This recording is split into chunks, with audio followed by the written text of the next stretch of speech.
Yeah. One of the things too with these influencers and people with money is they have the resources to get what they need. That's why when they advocate, oh, you got to get this, go to this website and you can order all these custom meals for the Mhm. month, and then you see the price is like $800. Of course, they can do that because they make money doing what they do, Oh yeah, and that's the issue is it's just so flooded with nonsense. Like I remember I watched this one YouTube video about losing weight, right? Because mhm. sometimes I just like to see what other people say. And we all know if you want to lose weight, doing bicep curls and isolation workouts ain't going to do it. You can't do shoulder press, Mhm. 3 times a week and expect to drop 5 pounds. I mean, that's just unrealistic. And I think again, it goes to the supplement market and just Mhm. false information. I think it becomes just such a cash cow for so many people that they don't care about your results. They don't care about what you want to achieve in 30 days to 60 days. They just care about how much you can pay them. And I Absolutely. think again, it really goes down to the fact that all of these people have a platform and they Mhm. need to do better on actually educating people. Like I said, you can't sit on the couch, eat McDonald's all day, Mhm. walk, for 5 minutes, and maybe do a couple burpees and expect to lose weight. I mean, it's just not gonna happen, right? They gotta Um, educate themselves at the end of the day too. That's the biggest thing. I'm willing to bet you any of those influencers, they don't know what they're talking about. It's funny too because a couple months ago, I did see a workout program that was like, oh, buy, $7, the big muscle growth program. And I bought it and I actually like I did a cross search. And this program I found in like 6 different like links from like Men's Health, WebMD. So it's like yeah, it just baffles me. And again, it's kind of like a two-way street. Again, that's why there's people like me who's trying to kind of bridge the gap, who is trying to bring awareness to these issues. But I mean, yeah, they have money, and I'm willing to bet you most of that money is from something else or that they saved. Some of the money that they have to build this platform, I I would take a bet that it's not really from fitness. I'm willing to bet it's from something else. And this is something that I had to learn working in 3 different corporate gyms in a year. If you go and sit with executives who like own these big name gyms, if you go and sit with them and just take a good look at them, like you don't have to say anything to them, but if you look at them, you'll kind of understand where this dynamic comes from. right. That's the big thing. Yeah, and I just for me, if anybody takes something from what I'm saying is do your research and Mhm. figure out what you need. Because I remember, the two channels I used a couple years ago when I was in college. I think it was sophomore year. I had to drop 60 pounds. It was just I was walking it around above 300 pounds. I couldn't do it. And I used to follow Buff Dudes, Mhm. Liveling TV. They're not as big as they used to, but they still do it. And Athlete Next. Those are the three channels I followed. Mhm. And I had people in the gym that were more seasoned and understood it. But again, I think their approach was more about building muscle and not about what I needed. So, I used to watch these channels and I lost 60 pounds in like, 90 days following a program. And I think the key to everything is diet. It's like 85% diet, 15% fitness. Because when Mhm. you think about 24 hours of a day, we spend more time, you know, at work, being home with the family, watching kids, right? So what you eat in the kitchen is very important. And I think the issue is a lot of these YouTubers and Instagrammers and influencers don't stress that. They tell you go to the gym 6 days a week. They don't Yep. tell you about recovery. They don't tell you about sleep. And they don't specify how important diet is. Like I said, you can't Uber eat 3 times a week, Domino's, Papa John's, McDonald's, Burger King, and expect to lose weight because all that work you're doing in the gym, you're putting it right back into your system and much at a worse pace. So you step on a scale, you expecting to lose 3 pounds, you gain 10, and now you feel like, what's the point of me going to the gym when I'm not losing any weight? So for me, that's the key thing, and it leads to body positivity, right? We could Yep, talk. right. Let's get into this because I mean, Let's do it, I'm sure man. we both on the same wavelength on this. Yep, So yep. I, I'm not trying to upset nobody here, right? I'm not trying to upset nobody here, but Okay, let's talk about it. oh God, I'm about to get my head blown off here. Oh man. Um, this body positivity movement is absolutely insane, Mhm, absolutely insane, and I think it does us way more of a disservice than anything, right? mhm. I watch, I see other countries, right, and they talk about it. And one of the common things I remember when I was in school, there was an Italian, straight from Italy. These are all study abroad students Yeah. from Italy, Germany, France, and Russia. And I remember I was talking to them, and one of the big things they said was how fat we are, how fat Americans are because we eat so much. I mean, a pancake was the size of their head. And it was like, what is this? I don't need to eat three of these. Yeah.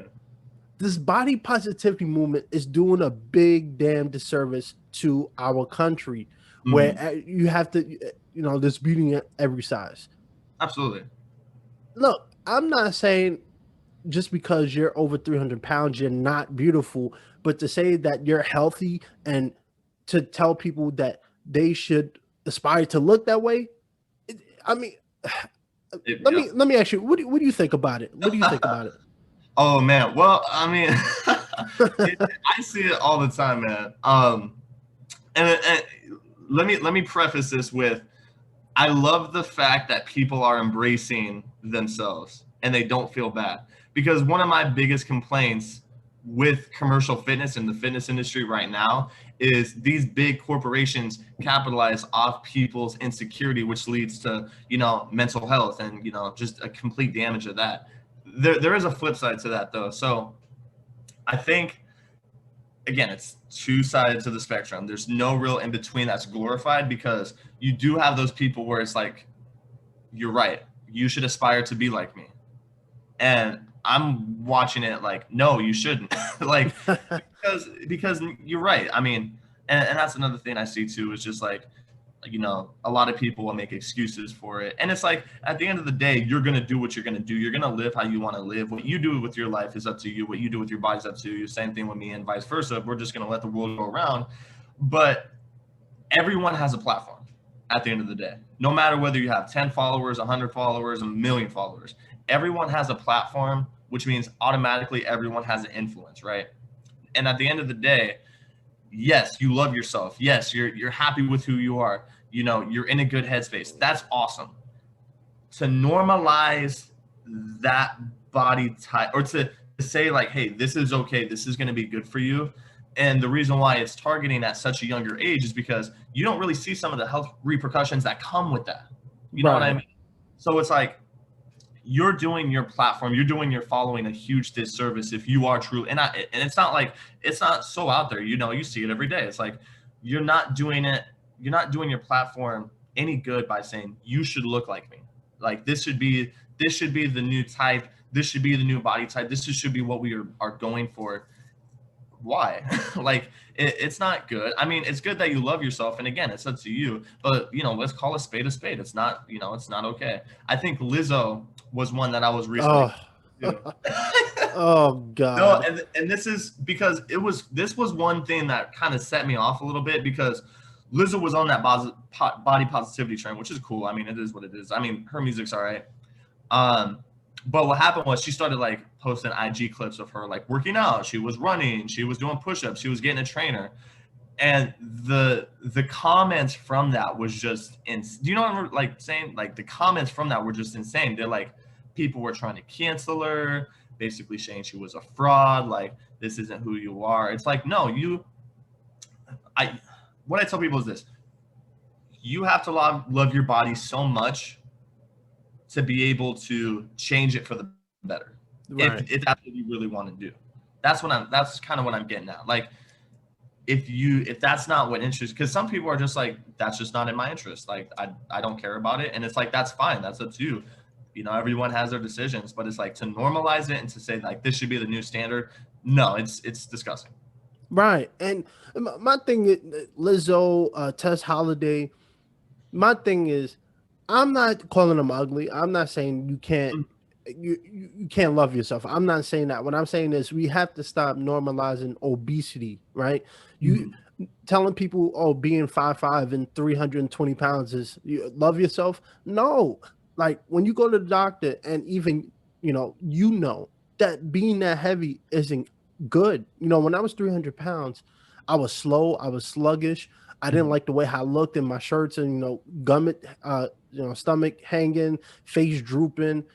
I didn't look good, and when I look pictures back, I'm like, I'm glad I decided to lose weight because I was just not, I was not looking good. I didn't feel good. My asthma was all over the place. And then when I took the initiative to just lose weight, I felt so much better with myself. Every day I don't have to use my acid pump no more. I'm not struggling, walking up the steps. And I think that is the issue I'm having is that this idea of body positivity and also accept obesity. No, like we had Don't to stop doing that, right? don't We accept it. just had to stop. We as people over the last 100 years are just way bigger and fatter than we normally was, and it's because of fast food. It's because of all the processed food that we eat, and I think it's just a lack of accountability. In my part, I think it is. People always say, "Oh, I tried all these diet plans and it didn't work, so why should I continue?" And it's like the key to everything is responsibility. You can't follow other people. These celebrities that make millions off of being that body size.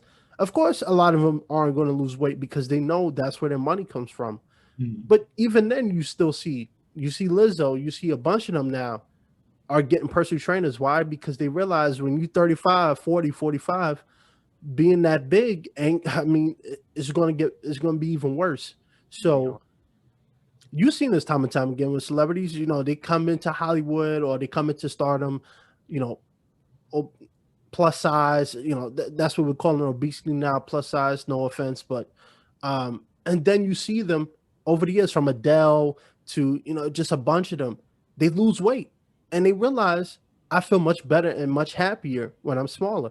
And I always tell people that it's like you could be big, you could be small, you could be whatever you want, but truly evaluate your happiness. You're saying that you're happy with being, plus size, quote unquote. But do you really, when you wake up in the morning, do you feel good about yourself? Do you feel energized? Do you have any health conditions? I think that is the key thing. And for me, this body positivity thing is just a way for people to make money. They tell you can look any size and every size, and we have to accept every size. It's all nonsense. I really, I'm not saying you have to walk around like Arnold Schwarzenegger or Chris Hemsworth, because I don't. But Mhm. just take care of yourself. Like I said, 5'5", 300 pounds is not good, man or woman. That's just absolutely terrible. And I think this whole movement is doing a bigger disservice for the life of our country and for ourselves than anything. Am I being wrong or too No, hard? no, Or and it's funny how this all connects. You got to think about it from both sides, right? You got kind of like we talked about in the beginning, you got these super in shape dudes who don't know anything, and then you got the people who do support body positivity. Yes, they may have the respective movements, and no discredit to them because they're going to get their money and run their business the way the way they see best fit. But they're the one, like, who was just recently on the cover of Vogue? Was it Lizzo? yeah, oh no, it was Megan Thee Stallion, I think.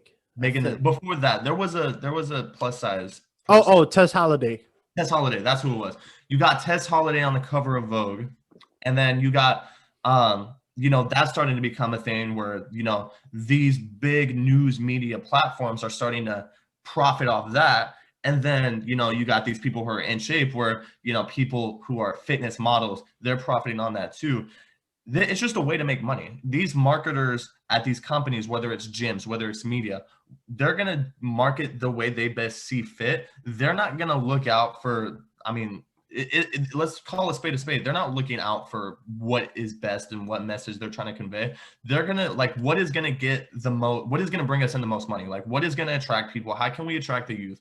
That's just at the end of the day what it is. Like you said, it's a good way for, people are profiting off it, and it is what it is. But at the end of the day, kind of like you said, some people answer that question like when they say, yeah, I'm cool with it, because they don't realize what's on the other side. And it's like, again, for me, excuse me, for me, before I went to college, I was playing football in college and I was bulking up. And at the time, I didn't really know anything about nutrition and bulking up and performance. So I was just eating a crap ton that summer. I didn't have the ideal summer body. Same. And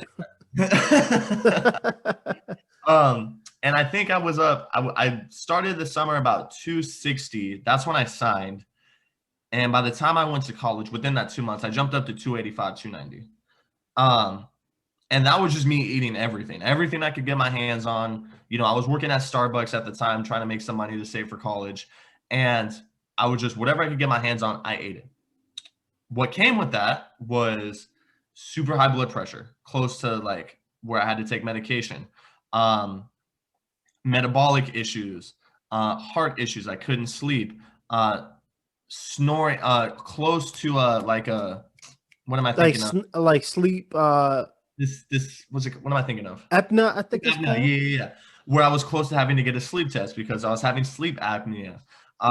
One of the things that came with that was most annoying, that came with like the high blood pressure, was every like hour I would get a bloody nose just because of that. It's annoying. So it's like a lot of people, unfortunately, they don't know that other side, so they can't say like, oh no, I want to be like this, just because they see it as really just a look. They don't know what that really feels like. So it's like, when they take that initiative and they realize, and it's like, hey, it doesn't have to be like a punishing experience. Like, it's not like a negative, I'm going to scold you because you are this size and, you know, you're unhappy.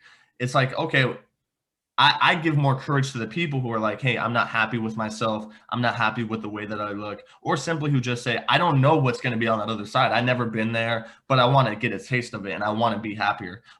Those people have the most courage, in my opinion, when they are able to kind of realize and own up to it. But at the end of the day, you also run into the people who are just like, they don't care.